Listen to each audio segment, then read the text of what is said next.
A mischief investigation is underway after a gun scare along this stretch of King Street at Blue Jays Way was shut down for most of the afternoon. Today we're learning that may have been a prank call. It's one that brought out a massive police force that included tactical units as well as paramedics, even an artillery vehicle. It heightened security along King Street here. You can imagine the impact it had on the gridlock traffic. None of these vehicles were allowed to come through, and towards the end of this road, TTC vehicles were diverted, and now the use of city resources isn't being taken lightly.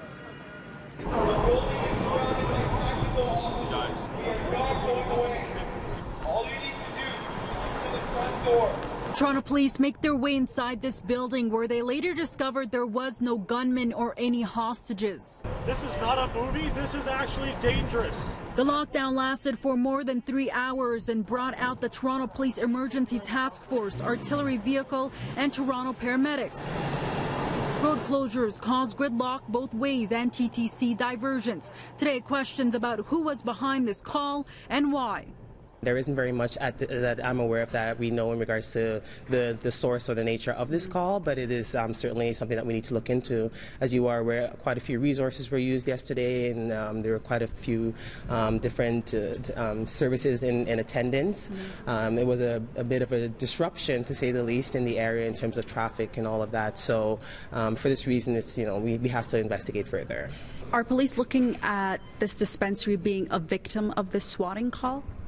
Well, that's not a term that we use, but I mean in terms of the call that was made that essentially has since so far proven to not be a legitimate call. We are going to be looking into that. So right now the focus is on the occupants of that establishment and the employees of that establishment, and their safety was our #1 concern. You can't cross there.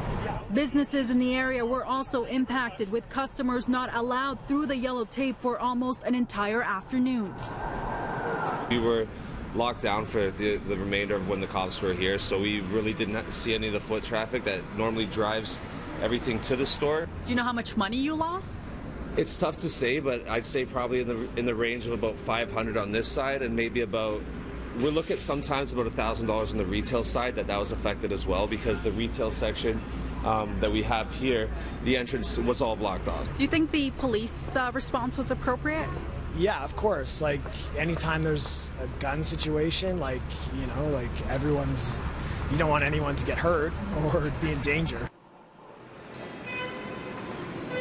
Well, this space was once leased by a cannabis culture franchise, but they haven't been occupying this space for the last 6 to 7 months. It's actually been 365 dispensary now. We can tell you we still don't know if they were indeed operating yesterday. Both police and the landlord haven't been able to tell us if they were in business yesterday. We can tell you today we have been seeing a steady stream of customers going in and out. We tried to ring that doorbell to get in to speak with them, but our calls were not answered.